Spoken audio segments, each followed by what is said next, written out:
And we're live. Welcome back to the Loopcast. The boys are bopping today, and the Erika Maternity Leave Tour continues on. Today, we welcome on good friend, Catholic Vote lobbyist, Tom McCluskey. Tom, welcome to the program.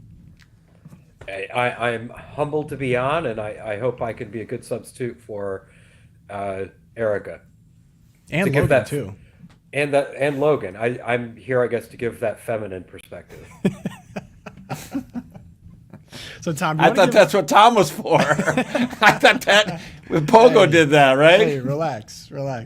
Tom, if you want to give just a brief description of maybe what you do for Catholic Vote and what your day-to-day looks like.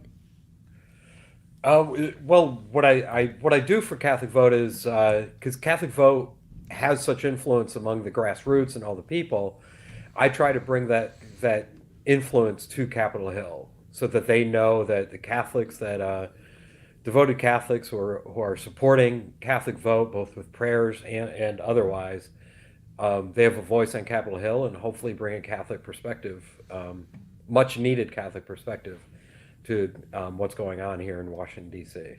And how long have you been how long have you been in the swamp? Let's put it that way. How old are you? Probably my first. I'm 26. Yeah. Well, I moved here in '91, so anybody who's good at math can. I went into politics, so I don't have to do math.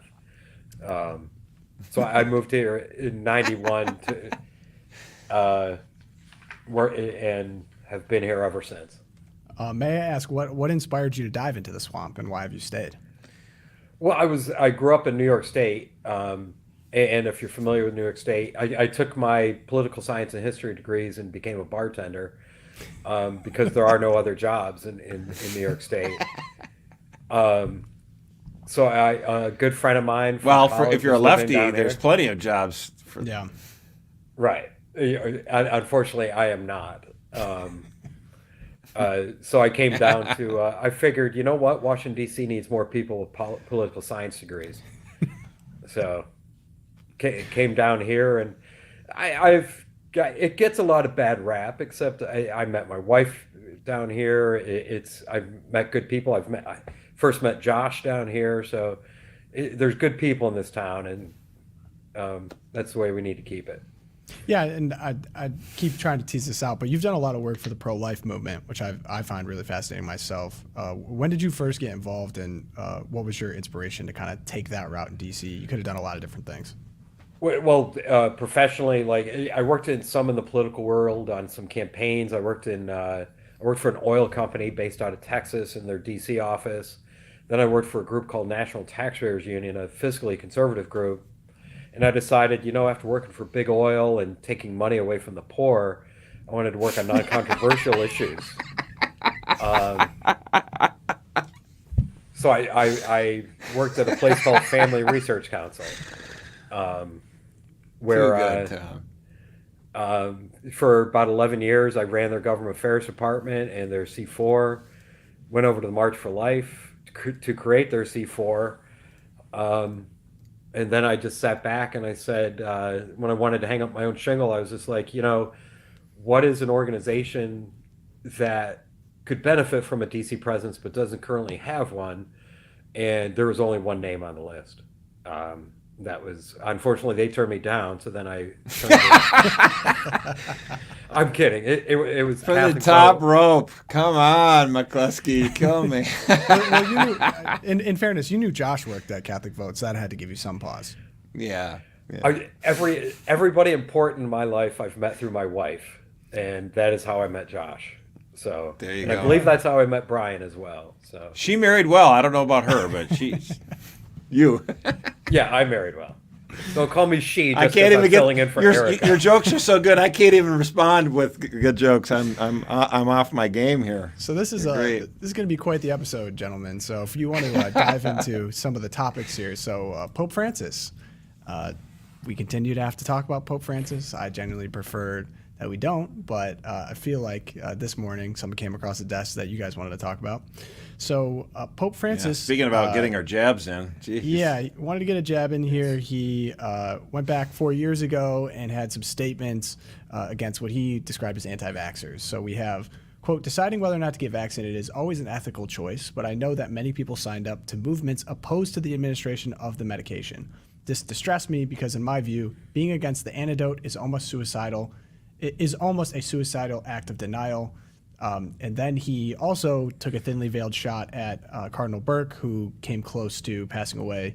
During that time, he said there were even a few anti-vaxxers among the bishops. Some came close to death, stated Francis, echoing a veiled dig he made at the American Cardinal in 2021.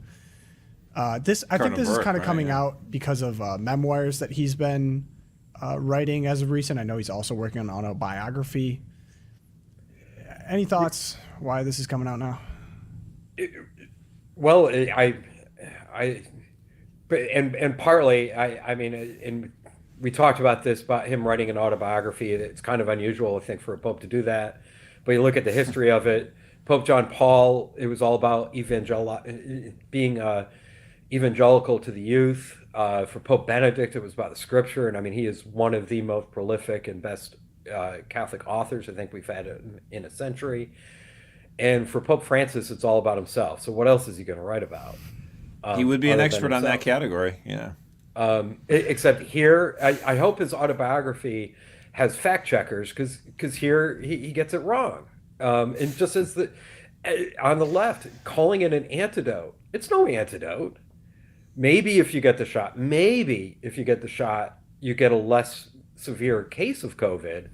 But nobody in the scientific community, which Pope Francis is throwing himself into willy-nilly, should ever call it an antidote.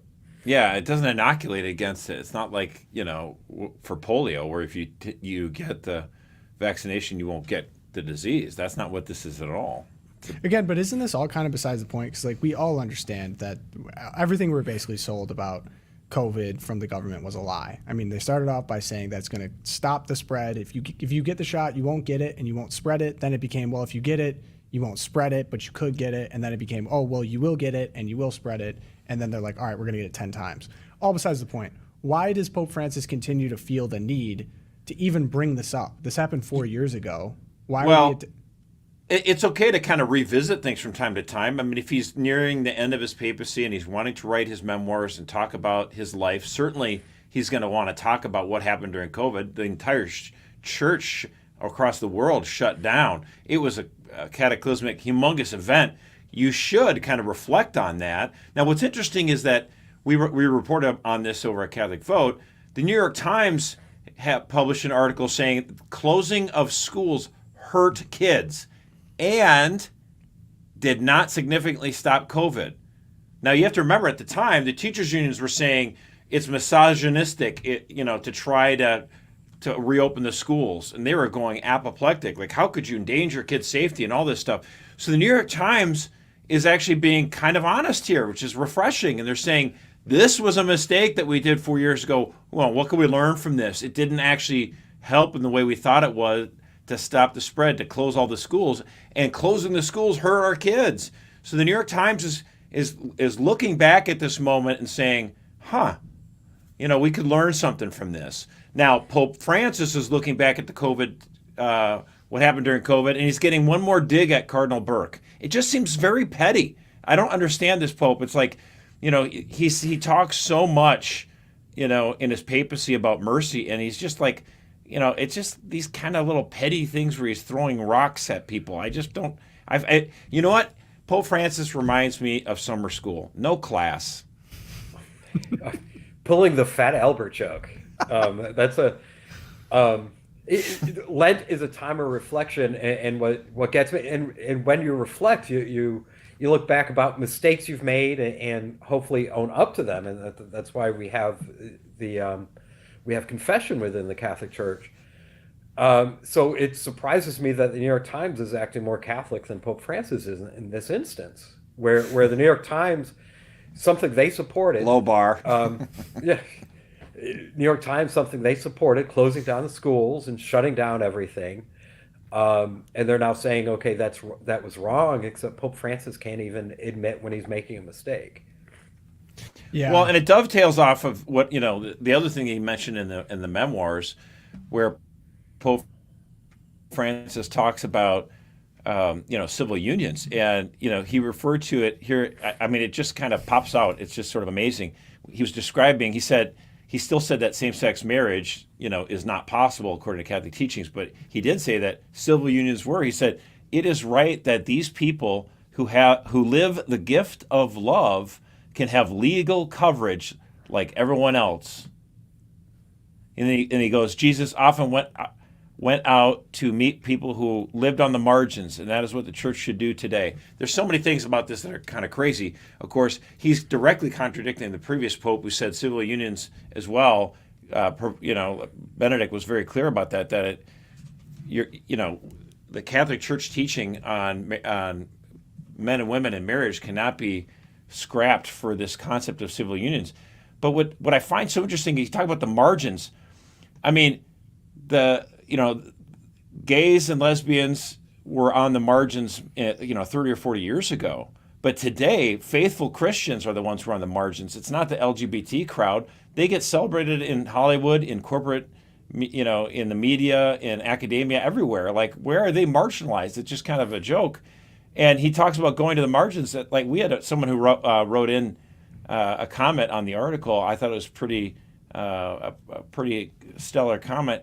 The Pope is misunderstanding the role of the shepherd.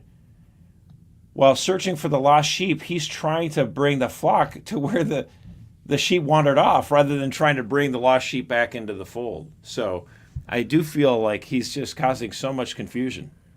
And when you talk about the margins, it's not just it's the Christians who aren't Catholics also. Because when I worked at Family Research Council, that 11 years, it's mainly an evangelical organization. And I was there it was a good time to be Catholic. First it was Pope John Paul II, and then it was Pope Benedict. However, constantly I would hear from my evangelical brothers and sisters that how much they admire Catholic teaching and how steady Catholic teaching is on the issue of marriage. This was during the marriage fights in 2004. And now they approach me, and these are all people that, yes, we share a belief in Jesus Christ with them, except I also want to bring them over to the Catholic faith. And now they're more reluctant to talk about the Catholic faith because they see it as just as problematic as some of their denominations are going. Yeah, it's interesting. It's interesting. I think an outside perspective on the Catholic Church now sees a lot of internal division. Like, these divisions have really kind of spilled out into the public, where Pope Francis has been making statements and saying things that the secular media, of course, jump on, throw everywhere. The first thing that comes to mind is fiducia supplicans. And to hear that there's that admiration of the Catholic Church for not bending to the times, not acquiescing to the change of law, but being something that transcends that, is becoming less and less clear, I think, as we move along. And it just seems like a real loss.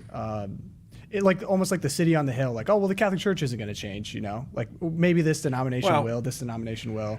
And it won't. I'm not saying it will. The magisterium hasn't changed. But I think Pope when Francis you run a was supposed to be like the this, guy that was going to get people excited about becoming Catholic again. He was the Catholics who had sort of left the faith were going to come back in, because he was different.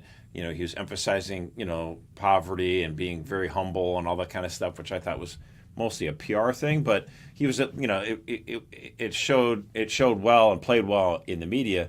But in fact, I feel like he's not actually very ecumenical at all. As Tom is saying, evangelical Christians who might be thinking about the Catholic faith are now having, second thoughts, because, he's the Pope who said, when talking about gays, who am I to judge? That was during the marriage debate. That marriage debate, like, that was going into the year 2013. That's when the so-called Catholic leader in the Illinois legislature quoted Pope Francis as a justification for changing the marriage law. So I feel like, and then you fast forward to, like, the blessing of couples. We had that big debate, when, as you say, well, now we're seeing Eastern Orthodox churches who are saying, well, why would we bother, try to communicate with Rome anymore? Because, it seems like they're off kilter here with this stuff. And so I feel like it's actually hurting our efforts to try to unite the church. Yeah, so maybe we'll have to do a punishment. Like, if we lose the bet, someone's going to have to read the Pope Francis autobiography front to back and give us a report on it. Are you kidding? hopefully I mean, I tried reading some of his encyclicals on the environment, and it's like it puts me right to sleep. If I volunteer Erika. Yeah, she's got time on her hands. Erica, you're gonna have to read it for us. Okay, so that'd be more laborious than giving birth. Yeah. always have to give the obligatory. We are doing this show live. What's up to everyone in the chat? Thank you for joining us. We do it Monday, Wednesday, Friday, 11 a.m. Eastern time. So I got two topics from the chat that I think will be kind of interesting to touch on briefly here. So Mitch brought up the Ohio election. Both you guys are politicos. You saw what happened in Ohio. This might be a deep cut, so do a little extra explaining. But were you surprised about some of the down ballot races in Ohio for these primary elections? Well, I didn't focus on mostly, the other elections in Ohio, mostly the top line one, which is the Senate race. You had three big candidates running, and Bernie Moreno was the candidate endorsed by Donald Trump, and that proved to be decisive. Bernie got 50% of the vote in a three-way race, and there were no spring chickens. Matt Dolan was supported by the governor and other establishment Republicans like the Ohio Senator Rob Portman. Right? He's retired now. And then you had Frank LaRose, the Secretary of State. So there's three, strong candidates.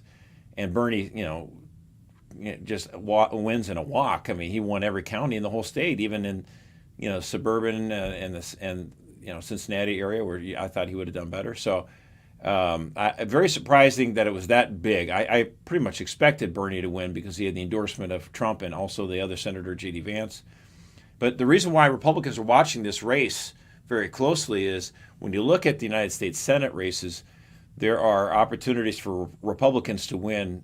Three races for sure are considered good opportunities. West Virginia, where Joe Manchin has defied political reality for many cycles, he's now retiring, and so Republicans are almost a lock to win the Senate seat in West Virginia. And then you look at Montana and Ohio. Here are two states that are represented by Democrats who like to pose as moderates when in fact they vote just like the ACLU and Planned Parenthood would want them to vote every time. John Tester in Montana and Sherrod Brown in Ohio. And so the question is, Ohio has become very much a red state during the Trump era.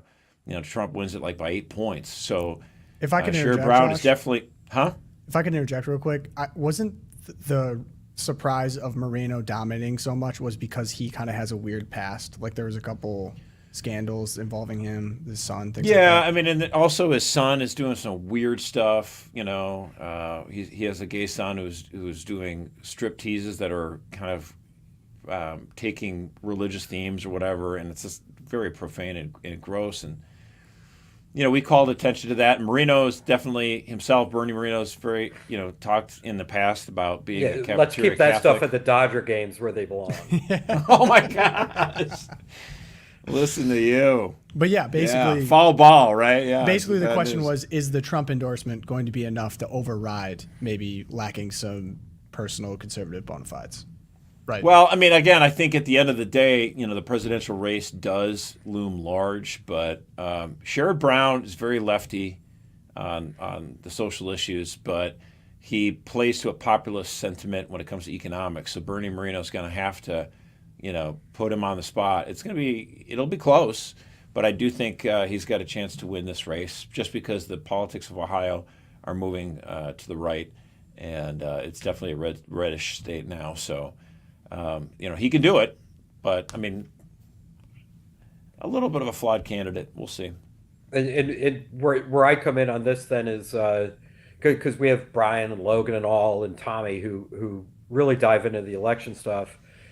Now I'll start reaching out to the campaign because you could have the best person in the world, like say a Senator Vance, except if he has bad staff around him, he might as well be a Susan Collins.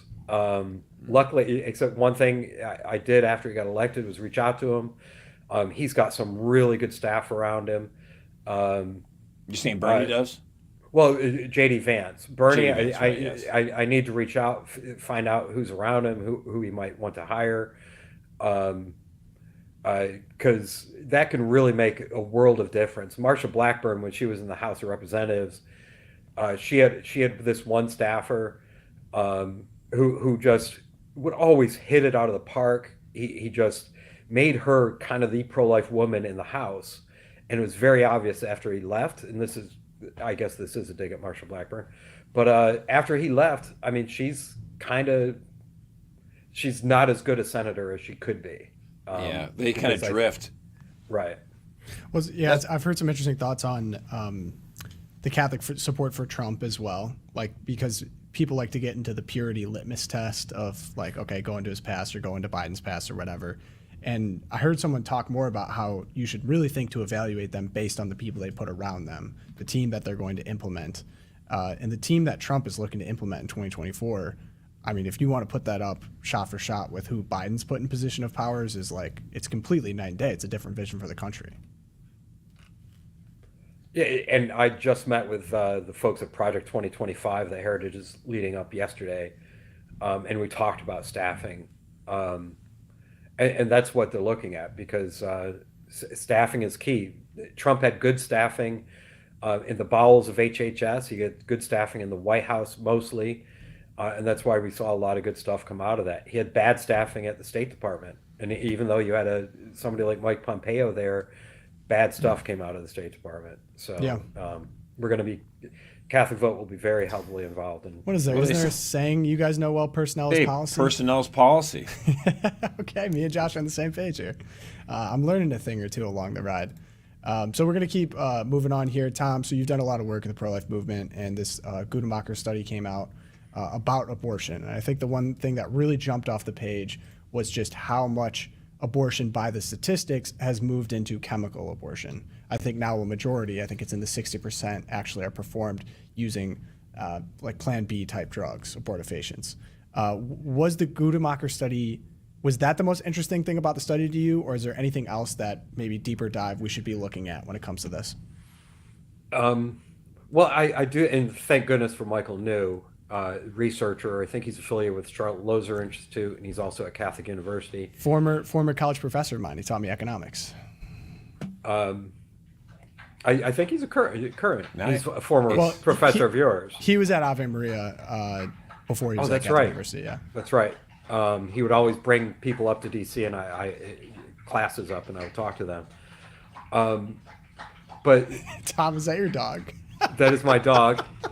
I was afraid she was going to do this. She's I gave her a no hide to occupy a herself. lap dog. Oh my gosh! All right, yep, dog in the background, all good. This is her live. name is Efroshini, named after Saint Catherine of Siena. That was her childhood nickname, Greek for joy. That's awesome. And apparently she's very thirsty right now. Hey. Sorry about that. All good. Yeah, go for it. However, the numbers, Guttmacher, unfortunately, data is very scarce when it comes to the abortion issue. And that's how the left like it, because they don't want us to know all the different numbers. They don't want us to highlight just how many babies are dying every year because of their efforts. Right. Isn't it like California doesn't even require them to post up the numbers? Nor does New York, the two biggest pro-abortion states. So we don't even have the full numbers, except that the abortion pill is, I'm surprised it's not a little bit higher, because I think the paper says it's like at 63 or 64%. Yeah.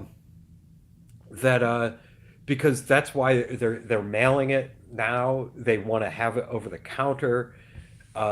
This to them, this is the future of the abortion movement.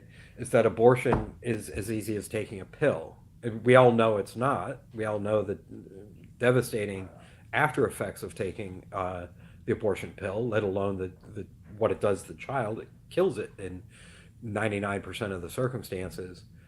But this study also left out, as Dr. New pointed out, that in states that passed pro-life laws, abortion went down. So because of how easy it is to get the abortion pill, that's why the numbers are up, and that's why the next administration has to curtail that pill. Yeah. I mean, on legislation. If we want to protect babies, we have to recognize that abortion has become a drug war. And this poison is being sent to mailboxes everywhere. Yeah, and that kind of leads me to like next administration stuff. So she's now, I guess, GOP campaign consultant Kellyanne Conway. She was the former legal advisor to the Trump campaign, I believe, when he was in office. She had some interesting things to say about strategy for abortion. Let's put it that way. The things that really stuck out. She was at a convention, and she was talking about how she's now telling clients not to say Democrats are for abortion up to the moment of birth. She's saying, you know why that's not the best way to say it? No one knows anyone who's about to give birth and says, you know what, I don't really like stretch marks. I'm not really ready to have another person in my life. I changed my mind. Nobody knows anybody like that. And so she backed away. And another thing she said that I think was frustrating was she says she's pro-life, but she doesn't really know anyone that believes that an embryo is human life. And she's like, I know plenty of pro-life people, but I don't really know anyone that thinks that. It just seemed like a really kind of shockingly out of touch couple statements on where we are in terms of the abortion fight and how to go about that in terms of politics.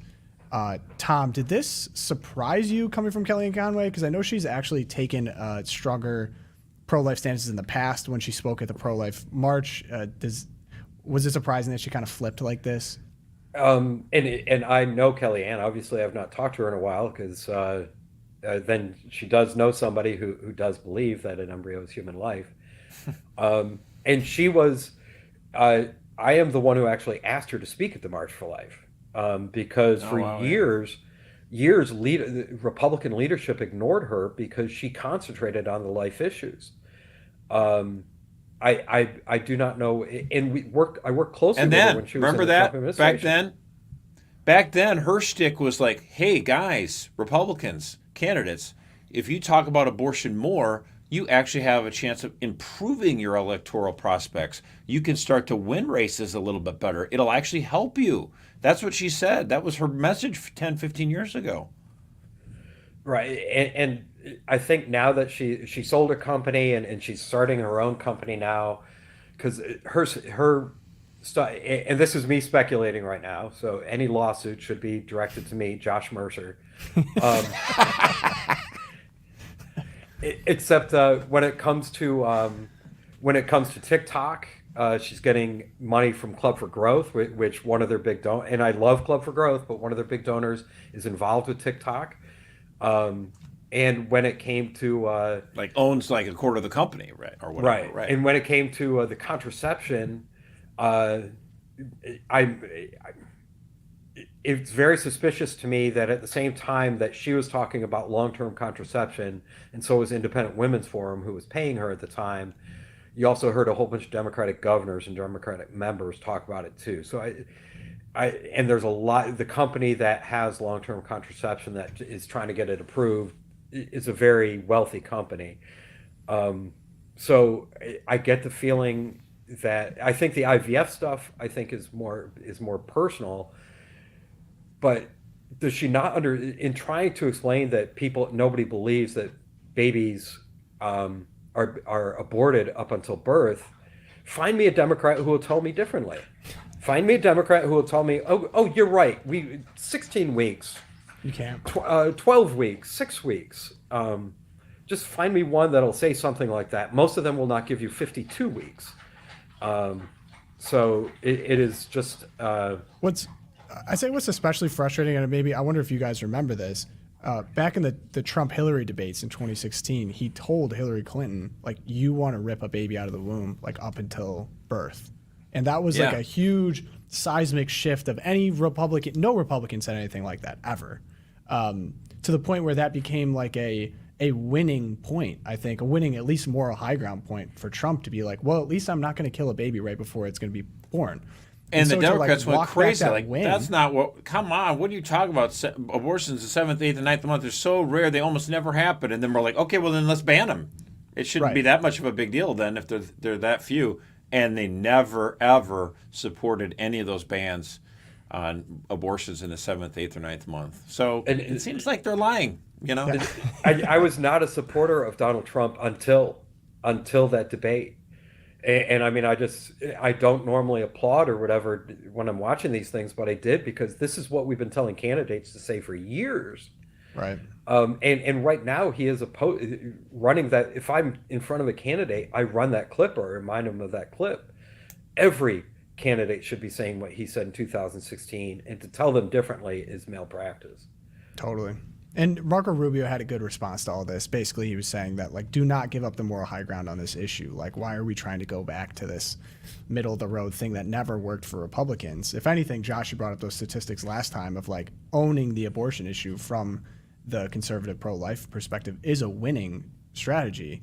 And it's just it's like a rule of politics. If you don't talk about something, people are like, well, why aren't you talking about it? You must feel nervous. There must be a reason why you're so defensive and you don't want to talk about it. Then there's something wrong with you. That's what they think. Tom, and if you don't talk about it, the other side will define you. You've got to define yourself. I have, and this reminds me of something I saw this week, and you might be a part of this, but so the New York Times, again, did this kind of video essay called "The Deep State Exists, and It's Actually Kind of Awesome." And they ran a montage of Trump demonizing the deep state, and the deep state essentially being these entrenched bureaucrats that are pulling the strings on people's lives, that are unelected people that have a ton of power over your life. And it's been a really winning issue for Trump, I'd say, for the most part. It's really galvanized the base.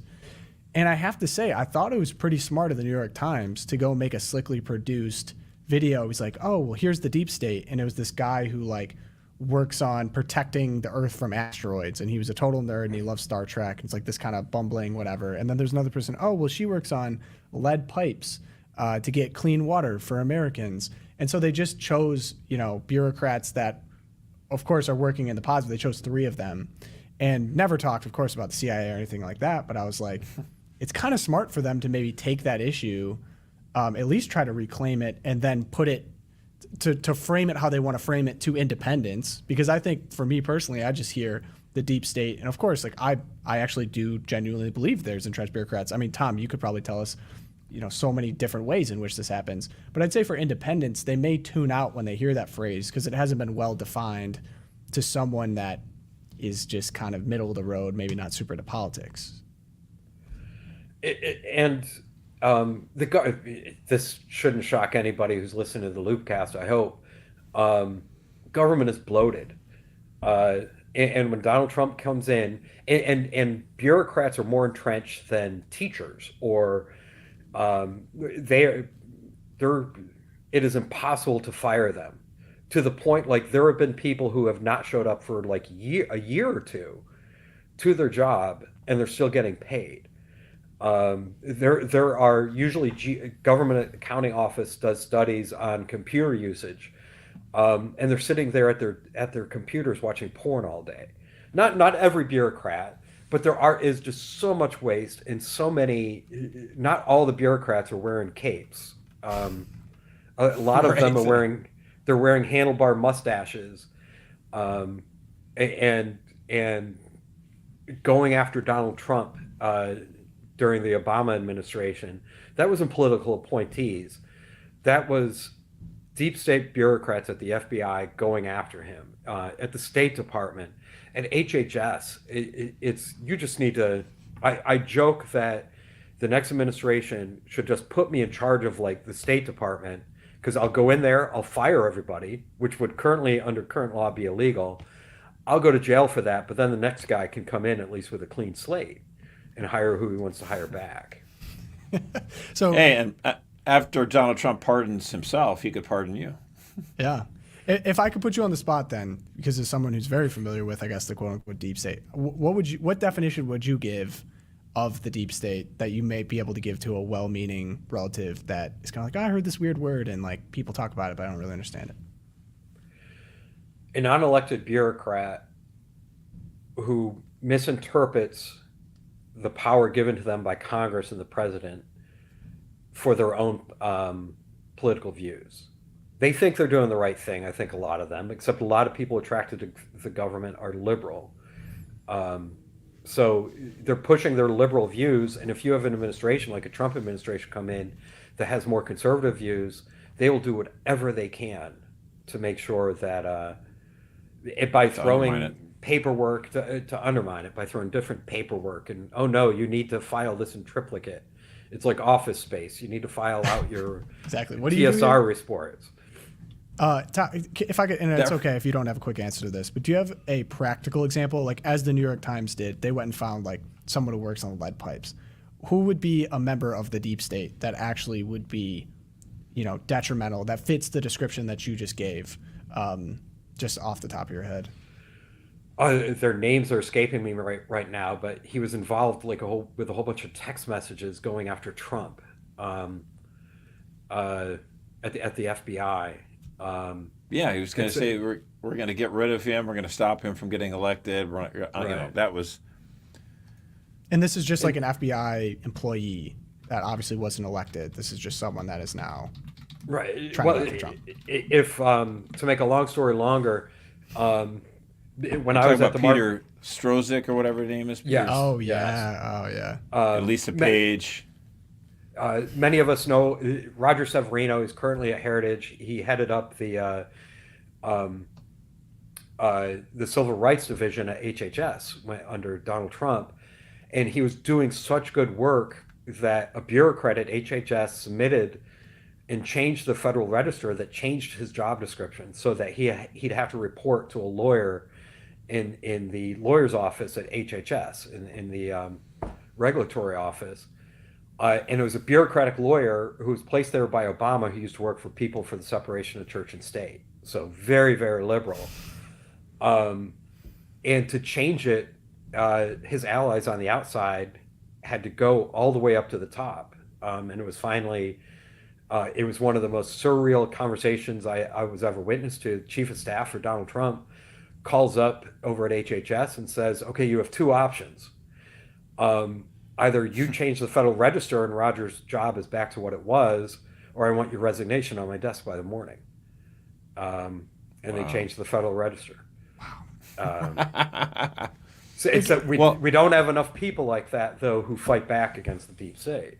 But that's why, like you mentioned this earlier, Tom, about Heritage, and they have that plan to try to get more people in a possible second Trump term that could fill a lot of these positions throughout the bureaucracy. Obviously, they want to fire a lot of the federal employees.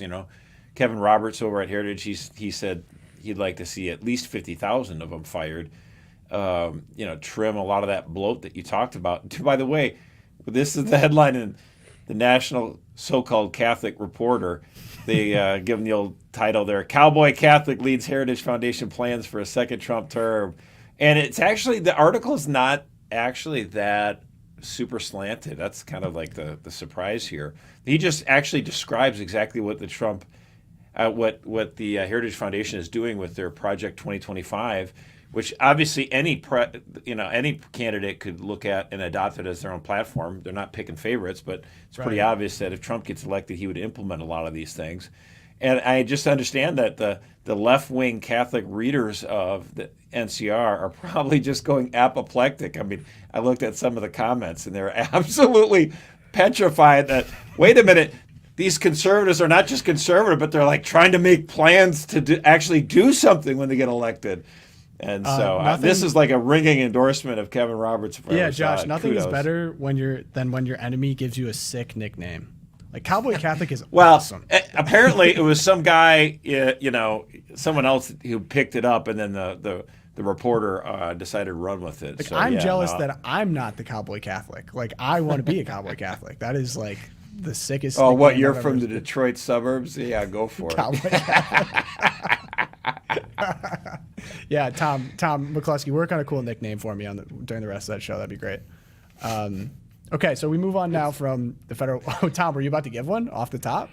Well, Eminem is taken. I'm just trying to think with it. I mean, yeah, I did grow up in 8 Mile, hung out with him sometimes. That's what I Yeah, tell right, people obviously. Yeah.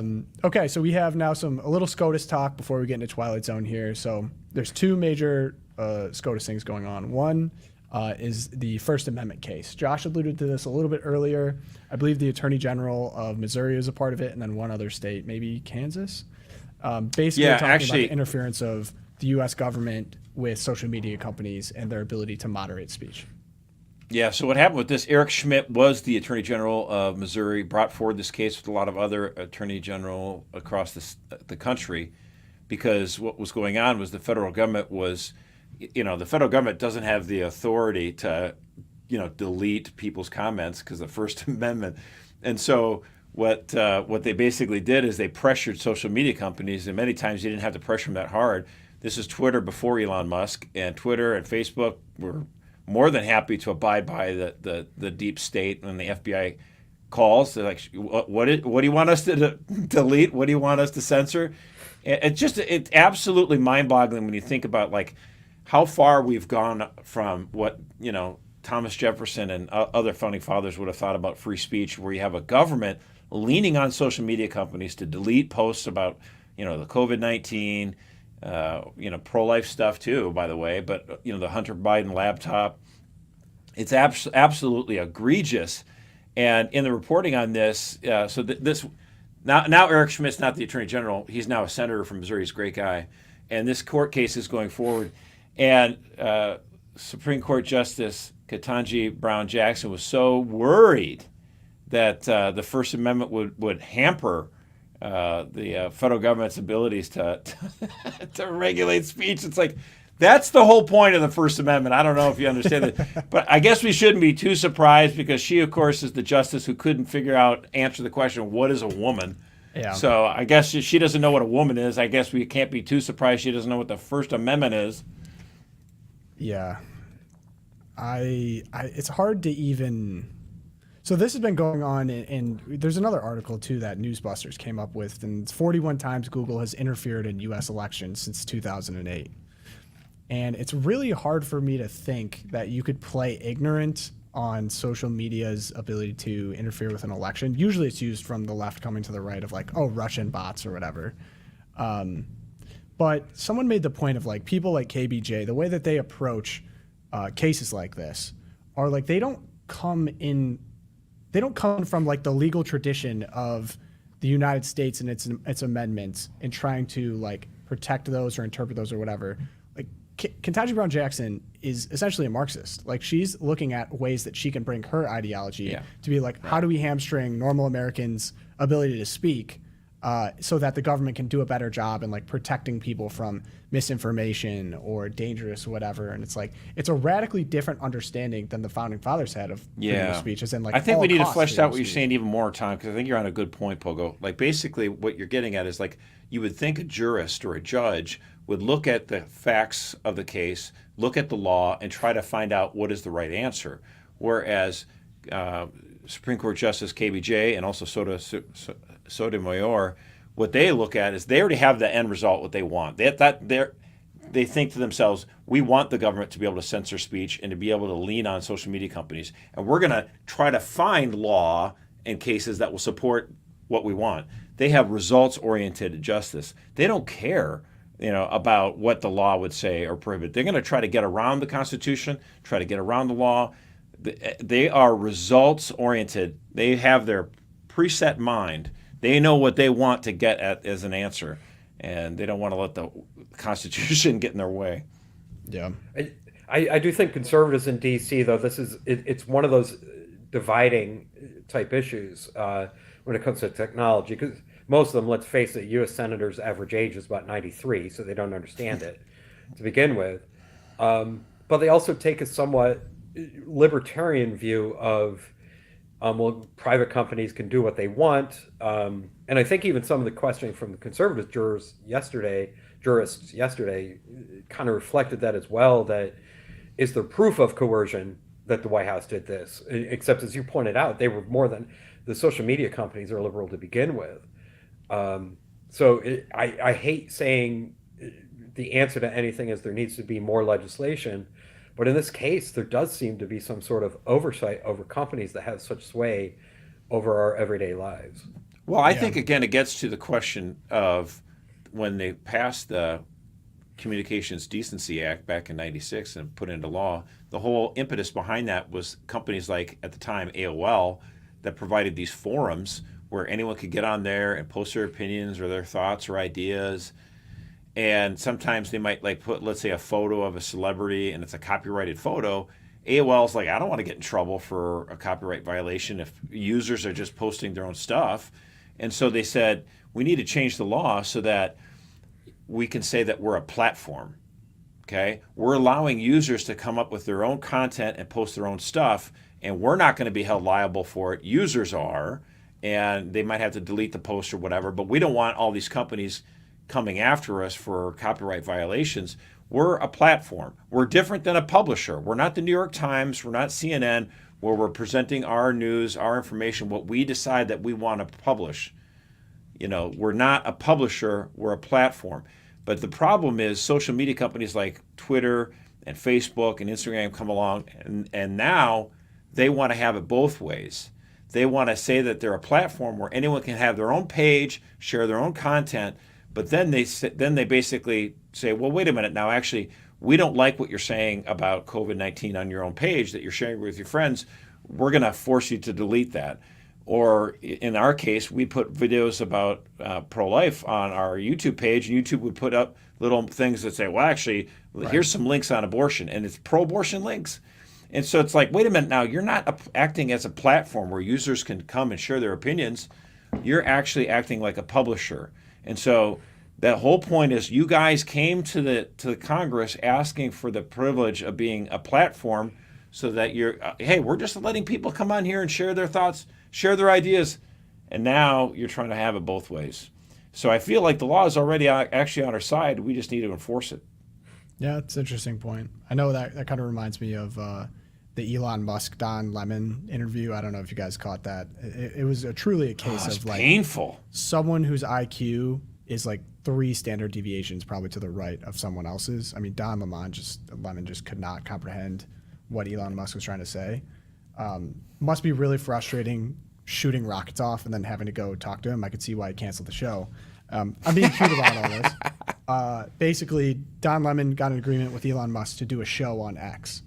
And after the first episode, it was an interview with Elon Musk, and it was canceled. The reason it was canceled became pretty obvious when Don Lemon eventually put out the whole interview. It was basically like he was trying to do CNN on Twitter or X, which didn't work on CNN and definitely is not going to work on X. And one of the things they were talking about was censorship. And so when they were talking about hate speech, he's like, well, Elon, what do you think about the fact that there's these studies that are saying, you know, anti-Semitic hate speech is going up on X? And he's like, well, first off, you can find a study to say whatever you want. And I was like, I actually completely agree with that. But then he actually detailed the metrics that the study used to kind of inflate the numbers. And he's like, look, I believe in free speech. X is going to be a free speech platform. If something's illegal, we take it down, we moderate it. If it's not illegal by standard of the law, we are not going to put our finger on the scale and say, hey, we're going to take this down. Or even, he's even going so far as we make our algorithm open source. So you can see what we're boosting and why, and what we're not boosting and why. So, and it literally just blew Don Lemon's brain. He's like, you would not take down these anti-Semitic whatever. And like, it's so foreign to how mainstream media operates, and even other social media companies operate. I mean, Josh, as you were saying, look at stuff that's put on Loopcast YouTube, on Loopcast Facebook. Like, there's all these disclaimers about abortion, and I'm definitely seeing stuff spiked based on our take on an issue. And so to just see that approach not taken by X is so interesting. And of course, everyone kind of took their sides on which side of the debate. They were on Don Lemon's side, which is like, I don't know why anyone would do that. But there's a real debate about free speech in a meaningful way on X, and it's all because he bought that platform. We would not be having this debate right now. And I wonder how the SCOTUS thing would change too if you didn't see what a true free speech platform looked like that is also mainstream as X is. Because there's places like Rumble or True Social or Alternative, but those aren't really like bulk, mainstream social media companies. So go check out that interview if you guys haven't. I thought it was really interesting. We'll see where the SCOTUS case takes us. But you would think a guy like Elon Musk who owned Tesla would know to avoid lemons, but sorry. Dude, I need like a Old man laugh joke. track. I need a laugh track for you, Tom. Josh and I have provided I need so one far. to follow me around all day. Okay, so now we move into the Twilight Zone. Should we do? I feel like new policy. We should make guests go first. Tom, are you Are you ready for your Twilight Zone, or do you want us to I'm a go? guest. I thought I was like a brother. Sorry, Tom. Of course you're a brother. We played pickleball together. That's about as tight as it gets. But yes, you are first. You're a brother. Go ahead, brother. Comrade. With this Twilight Zone, again, might get me in trouble. But what doesn't? It's the U.S. Conference of Catholic Bishops, and I'm talking about the bishops themselves, but the conference. I over my decades working here in D.C., they've been so helpful on so many different things. When President Bush changed human embryonic stem cell experimentation policy to allow for experiments to happen on these human beings, the only two groups opposed the policy, and that was the U.S. Conference of Catholic Bishops and Family Research Council. CatholicVote didn't exist at the time, and a lot of the other organizations that did at the time came out and applauded the policy. When we were fighting for the marriage amendment in 2004, without the Knights of Columbus and the USCCB, the U.S. Conference, we would not have gotten the support that we did. And some of my friends have worked there over the years, especially in the legislative office. Except here we are at a time, and Donald Trump gets it, so I don't know why the USCCB doesn't, that Catholics are being targeted both by domestic terrorists. The churches are being targeted and destroyed and firebombed. They're being targeted by the Biden administration through the FBI. There's a huge debate on IVF, and IVF, the Catholic view of IVF, I think the most recent poll that these human embryos, the IVF is bad because these human embryos are human embryos and they need to be protected, is about at 6%. So it's kind of like us at CatholicVote and the USCCB who have this view that IVF is bad and we shouldn't be promoting it in any form. There's just so much going on, and you would think that the USCCB would step up on IVF, except they have been mostly quiet, except other than a great couple of letters from Bishop Burbidge, who heads up the Pro-Life Secretariat. Except up on Capitol Hill, it's crickets, and it drives me crazy until I got an email earlier this week from the legislative office at the USCCB. They're finally doing a briefing. Unfortunately, it's on climate change. Oh my goodness! And maybe you see that as an issue of your time, and the Catholic Church certainly has different views on different issues. Except I would think a priority at a time when this is an educational time on IVF. We will likely lose, but that doesn't mean you do not fight. And to educate people so that we win next time. But all I get is silence up on Capitol. You know what we need? We need a change in the climate at the USCCB offices. That's what we need. Seriously. And you don't think there's enough other resources talking about climate change right now? Like, everyone talks about it. That's literally all anyone ever talks about. Talk about acquiescing to the times. Again, it's not even like the Catholic Church doesn't have answers on IVF. They actually have all the answers right now on IVF. And if you go to their website, and just like anybody's website, it's hard to navigate. That's where a lot of information is about NoPro and other avenues. But you need someone to go out and say it and Exactly. go to the Capitol Hill and talk about this stuff, right? It's like how many times do we have to keep learning the lesson of like taking moral stands against the tide of like what's going on in the secular world actually is attractive and actually gains traction. Because either way, you're going to get negative PR, which is good. You're going to get positive PR, what's good. What's not going to get you PR is talking about the same thing everyone else talks about. Every institution, every teen activist, even like Pope Francis himself, the encyclicals. It's like, who is not talking about this? Like, and you really touched on it, because I will do anything I can to look more attractive. So if that's taking these stances, I'll take them. Laugh track. No, but it's like Bishop Barron took to social media to talk about the Heidi, the one reporter from Politico that went kind of crazy by associating that rights come from God. She associated that with Christian nationalism when in fact it's our Declaration of Independence. And so he took to social media, and I thought it was a really great, effective thing. Like, why can't more bishops do that on other issues, including ones that are a little bit harder? Not just something that's teed up like that where you can Josh, take a nice swing at it. If they do, they'll get sent to Minnesota. Well, there are worse things. There are worse things in Minnesota. I don't know. Okay, Siberia. so Twilight Zone now. We are moving to Josh. You're up. Well, I got two. First one, I'll just do a little humor here. The New York Post talked about this. Donald Trump was actually hinting at deporting Prince Harry. Oh, I saw that. We're back. We're back if that happens. We're so back. What I like about this is that you're going to get a little bit of the verve that he had when he first ran for president in 2016. And in fact, this left-wing publisher and editor over at Harper Books actually tweeted this story out and said, okay, this is the first time I wavered. So this is a Biden voter who's like, it was a great attempt. I thought it was pretty funny. This is what I'm saying. Donald Trump does better when he's riffing like this. And for sure. And he's having a little fun with things. So I just wanted to have that as a palate cleanser, because the thing that I do want to share in a Twilight Zone is actually kind of a tough thing to talk about. I mean, it's just really kind of sad. I mean, we've all heard about this actress, Ellen Page. She decided that she's now a man, and she went in for top surgery, and then she did a report. It sat down with an interview, and just talked about her experiences. And I want to give credit to Lauren Chen. She's a influencer, conservative one, and she just made a good point about this.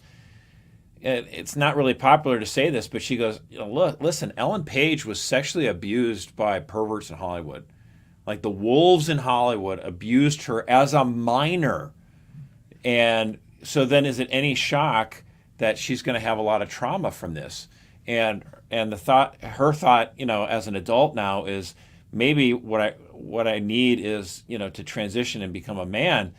And in fact, what any person should, any doctor should first do no harm. And you have someone like this, you should try to understand their trauma, that she was groomed, that she was sexually abused by multiple people in Hollywood as a minor.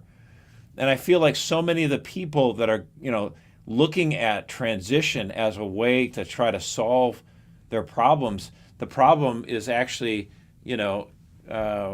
is the trauma that they've experienced, and they need help, they need love, they need care, but they don't need to mutilate their body. And I don't know have you seen so pictures my of heart her, just Josh? actually, huh? Have you seen pictures of her? Yeah, I mean it's She looks miserable. She looks like a ghost. Absolutely. And it's so sad. It's like one of those things you can't. I don't want. your eyes There's don't no lie about. dunking on this. I feel. No, she looks sad. My heart goes out to her. I feel so sad. It's truly. And if she lives in California, the thing is, in states like California, if she were to go to a therapist, it would be illegal for that therapist to tell her that, no, it's not. I think your problems stem more from the abuse as a child, not that you want to transition into another sex, because it's illegal in California. What is it called? Conversion therapy is illegal. So she would not hear this from people she needs to hear it from, unfortunately. Right. That maybe you need to take a step back before you mutilate yourself. Truly, I mean, she looks miserable, and she always talks about how like happy she is and how this is the future, and she wants more people to do this. And like, I cannot get over how she looks in all of her interviews, especially looking at her before. It's just like angry, broken. I mean, we really have to pray for her. Hard to watch. I remember she was in Inception. I remember seeing Inception before she did all of this. And so like when I saw all of the transition stuff, I was like, I didn't even recognize her. And I was like, oh, she was in Inception. Like, she was good. I was like, oh, interesting. And it's also just like a reminder, like, Hollywood. I mean, if there ever were a case where, it would be lovely to send in the FBI and investigate so many of these wolves that are preying on children, I would, Talk about a good use of the FBI, proper use of the FBI. Yeah, actually would be. Like, stop targeting Catholics and actually try to go in there and go after some of these. It's pervert isn't even the word. Like, these are it's worse. Predators. and they're evil people, and they are. A lot of them are pumping out content, and you start wondering what some of this content. Where's this coming from? Well, this is what it is. Some of these people behind this industry. I would never want any of my children to go into that industry. What it does to people. Can you imagine? No, can't. There are very few child stars today, I think, that we could point to and say, oh yeah, grew up normal. Yeah, Although, well adjusted. Yeah, right. Jake Paul is fighting Mike Tyson, so pray he survives that. I don't see. Yeah, Mike Tyson's like 60. He probably could still kill him. Anyway, all sidetracked. That's not my Twilight Zone. So I'm requesting a picture to put up on screen, Ben. If you could throw it up there now. So I'm going to read an email I received to the Loopcast. First out, shout out to Christina and Raphael. They emailed in from Spain. So we have Spanish listeners to the program. So my name is Christina, along with my husband. We're avid listeners of Loopcast. As a U.S. Navy veteran stationed in Spain in the late 90s, I had the opportunity to meet my husband, a Spanish Marine. Since then, I've left the military service to become a Spanish military spouse, raising our family here in Spain. Wow. So, living in Spain, we are also deeply invested in social and political issues affecting this country. One such issue that has recently caught our attention revolves around the laws concerning gender identity. In Spain, individuals can legally change their gender identity simply by stating their preference, leading to some unforeseen consequences. We've seen similar things happen in certain states in America. The following is an unusual quote-unquote consequence that we feel is Twilight Zone worth, so shout out for supplying me with a good Twilight Zone here. We would like to draw our attention to an emergence of a group called TNN. It's pronounced Trans No Normativos, which has sparked significant debate and controversy. This group is comprised of men who claim to identify as women solely to gain access to benefits associated with that gender identity. These benefits range from legal protections against domestic violence charges to altered physical fitness test requirements for certain professions like the armed forces, firefighting, and law enforcement. What's particularly notable is that these individuals undergo no physical transition, nor do they undergo hormone therapy. Instead, they rely solely on legal documentation to assert their new gender identity.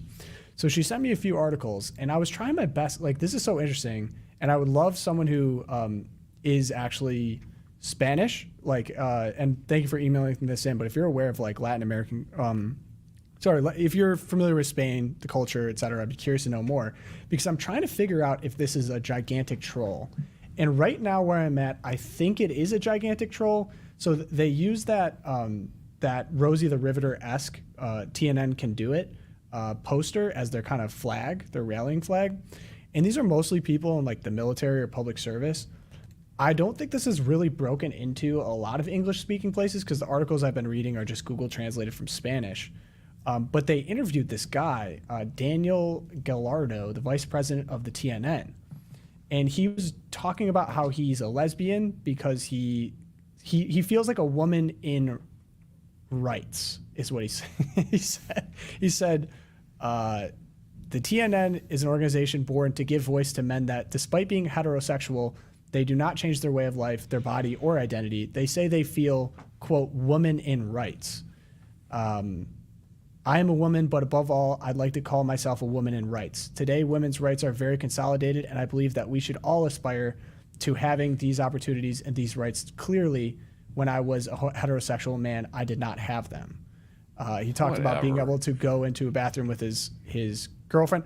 But here's the thing. I think that this is all kind of like a protest against the current laws in Spain, because they are so loose that he's just doing this. This group is created to take advantage of the loose laws to prove a point. I'm also not positive, but really hilarious if true. I just could not get enough of the TNN stuff. I mean, we're headed that direction, right? I mean, if you don't need to provide any... First off, if you can change your gender by law, this has to be coming, right? Like if women are going to get to take advantage of certain rights, or men are going to take advantage of certain rights. We see it in sports. I think the fact that we don't know if this is true or not, or if it's somebody mocking it, is just how far we've fallen. Is that right? There's even a question about it. Like, the old joke is that like a satire piece in the Babylon Bee 3 years later becomes true. Right. Yeah, I would love a Babylon piece on this.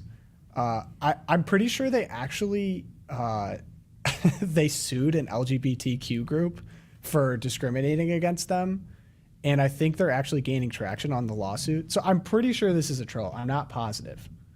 But please, if there's any TNN heads out there, if we have anyone who's a member of the TNN, I'd love to have you on to talk. I'm fascinated. I can't get enough of the TNN stuff. That is my Twilight Zone for the week. Shout out to Loopcast listeners from Spain. Thank you for sending that in.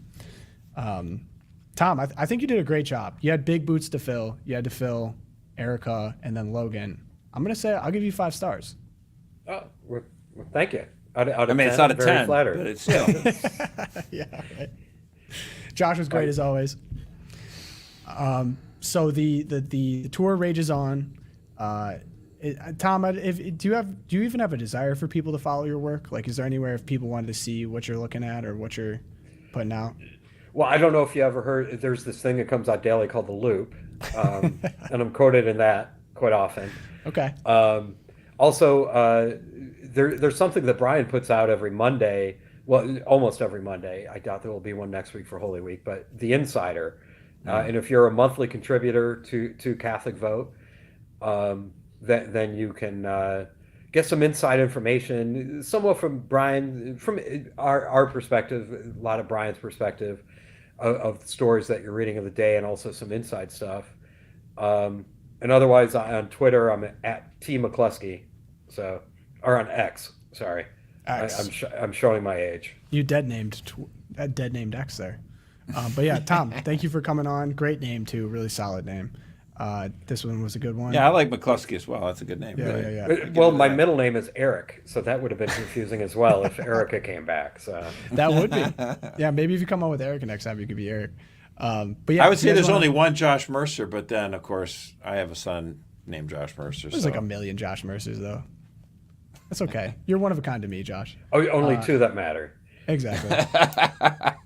So if you guys want to help support the program, come over to YouTube, hang out on the live streams. We're going to be here 11 Eastern time, Monday, Wednesday, Friday. You can subscribe, like it. If you want to leave us a review, I've seen reviews uptick. I really appreciate it. Spotify, Apple Podcasts, leave us 5 stars. We appreciate that. If you want to email me, if you have more TNN information or Twilight Zones you want to send my way, loopcast@catholicvote.org, mailbag questions, all that. I'm there to answer. And then, this was a good one. We'll see you guys on the next one. If you want to check out an interview that Josh did, Tim Carney, Family Unfriendly, that's up on Spotify. It's up on YouTube. Excellent interview. A lot of fun. But until then, we will see you guys on Wednesday. Our Lady of Guadalupe, St. Fidelis, St. Thomas More. Pray for us, and we will see you then. Peace.